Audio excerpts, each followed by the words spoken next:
चलिए next topic बात करते हैं नेफ्रोटिक सिंड्रोम की।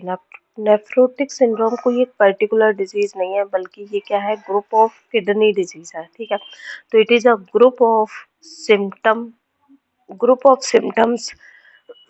एंड डिजीज ऑफ किडनी, यानी कि कई सारी किडनी डिजीज या कई सारे जो किडनी से रिलेटेड जो भी सिम्टम होते हैं उनका ग्रुप ऑफ सिम्टम्स या group of disease of kidney को आप नेफ्रोटिक सिंड्रोम कह सकते हो। विच इंक्लूड, जिसके अंदर प्रोटीन्यूरिया, हाइपोएल्बुमिनिया या एडिमा, ये स्पेशली ये तीनों कंडीशन अगर एक साथ मिलकर आती हैं तो आप उसको कह सकते हो कि इस पर्सन को नेफ्रोटिक सिंड्रोम है, जिसमें यूरिन में प्रोटीन का डिस्चार्ज हो या बॉडी में एल्बुमिन की कमी हो, क्योंकि यूरिन के साथ बाहर जा रहा है। ठीक है, और प्रोटीन की कमी होने की वजह से कंप्लीट बॉडी एडिमा होती है, तो वो क्या है, ग्रुप ऑफ किडनी डिजीज की वजह से ऐसा होता है, जिसे हम नेफ्रोटिक सिंड्रोम कहते हैं। जैसे कि मेम्ब्रेन ग्लोमेरुलोनेफ्राइटिस, ये भी नेफ्रोटिक सिंड्रोम के अंदर आता है। दो कारण होते हैं इसके, प्राइमरी ग्लोमेरुलोनेफ्राइटिस और सेकेंडरी। प्राइमरी में क्या होता है, ड्यू टू ग्लोमेरुलर डिजीज की वजह से प्राइमरी यानी कि ग्लोमेरुलर से रिलेटेड कोई भी डिजीज हो तो उसको हम कहते हैं प्राइमरी ग्लोमेरुलोनेफ्राइटिस।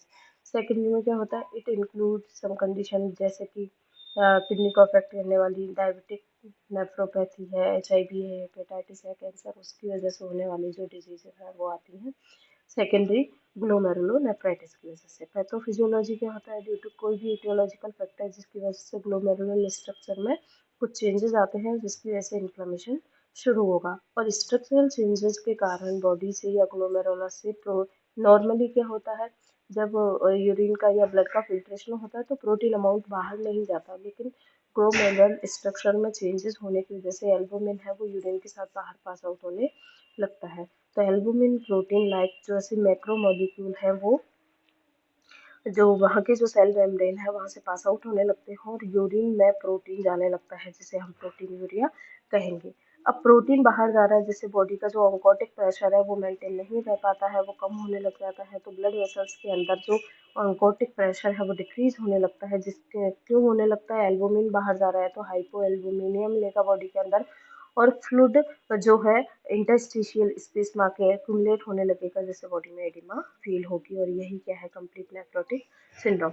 क्लिनिकल फीचर क्या रहेंगे, प्रोटीन जो है यूरिन के साथ जाएगा तो प्रोटीन यूरिया, बॉडी में प्रोटीन की कमी तो हाइपर एल्बुमिनिया, एडिमा मिलेगी लेग्स में, फेस पे और जो हाथ है वहाँ पर।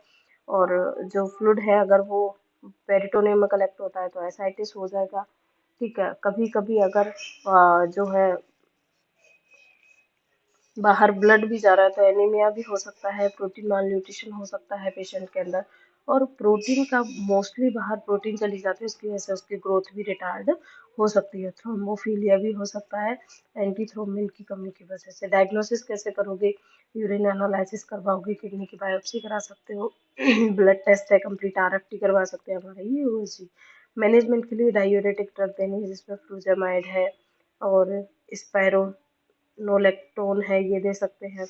ठीक है, और न्यूट्रिशन थेरेपी में हाइपो एल्बुमिनिया को ट्रीट करने के लिए न्यूट्रिशन थेरेपी दे सकते हो पेशेंट को, ब्लड थिनर्स दे सकते हो, एंटीकोअगुलेंट जैसे हिपेरिन है, वॉरफेरिन है, एंटीबायोटिक्स में पेनिसिलिन दे सकते हो, हाई प्रोटीन डाइट को अवॉइड करना है। उसके बाद नेक्स्ट डिजीज आती है renal failure.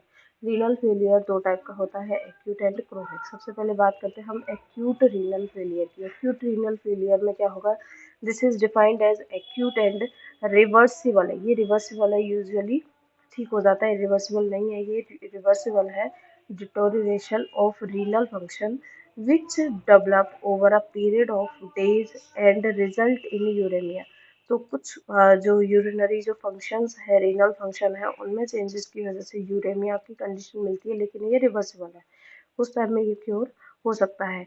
Mark reduction in urine volume is usual. तो सबसे पहला फंक्शन फीचर क्या मिलेगा हमें रीनल फेलियर का, कि जो यूरिन का वॉल्यूम है वो क्या हो जाता है, कम हो जाता है। नॉर्मल जो यूरिन का वॉल्यूम है उससे क्या मिलेगा, हमेशा कम ही मिलेगा। ये तीन तरीके का होगा, pre renal failure, renal cause या पोस्ट रीनल कॉज, इसके तीन कारण होते हैं। तो प्री रीनल फेलियर के अंदर क्या होता है, इसमें किडनी के प्रॉपर वर्क ना कर पाने की वजह से जो ग्लोमेरुलर फिल्ट्रेशन रेट है वो कम हो जाती है, जिसके कारण क्या कारण रहता है, जैसे कार्डियक फेलियर हो गया या सीवियर फ्लूइड डिप्लीशन हो गया, तो उसकी वजह से किडनी प्रॉपर वर्क नहीं करती है। तो क्लिनिकल फीचर क्या आएंगे, बीपी कम हो जाएगा और जो पेरिफेरल जो परफ्यूजन है वो कम हो जाता है। तो इसके ट्रीटमेंट के लिए जैसे हम हाइपोवोलेमिक शॉक में जो ये सेप्टिक शॉक में जो ट्रीटमेंट देते हैं वही दे सकते हैं। सर्कुलेशन को रिस्टोर करना है, क्योंकि जो है ग्लोमेरुलर फिल्ट्रेशन रेट हुआ है, बीपी कम हो रहा है, तो पहले हमें ब्लड वॉल्यूम को मेंटेन करना है, ठीक है। और फिर उसके बाद आता है दूसरा रीनल कॉज। रीनल कॉज जैसे इंट्रिंसिक कोई कॉज है, जैसे कि रीनल आर्ट्रियोल की कोई डिजीज हो गई, तो rapidly progressing type of glomerulonephritis, जिसमें मान लीजिए कि जो ट्यूबरकल जो ट्यूबुलर जो सेल्स है उनमें कोई इंजरी हो गई, तो उसकी वजह से जो है जो फिल्ट्रेशन है वो प्रॉपर नहीं हो पा रहा है, तो उसको ट्रीट करने के लिए हमें करना है, ठीक बात।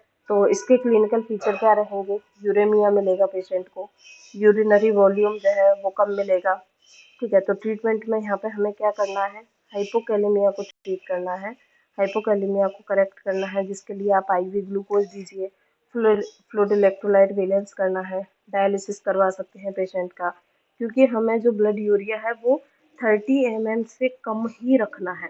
पोस्ट रीनल में क्या होगा, यूरिनरी ट्रैक्ट में कोई ऑब्स्ट्रक्शन है उसकी वजह से अगर रीनल फेलियर हुआ है, तो यदि ऑब्स्ट्रक्शन दोनों तरफ है तो यूरेमिया की वजह से होता है। यदि एक किडनी में है तो दूसरी जो किडनी है वो यूरिया के लेवल को नॉर्मल रख सकती है, लेकिन अगर दोनों किडनी में ऑब्स्ट्रक्शन हुआ तो दोनों तो कम्प्लीटली यूरेमिया पेशेंट को मिलेगा।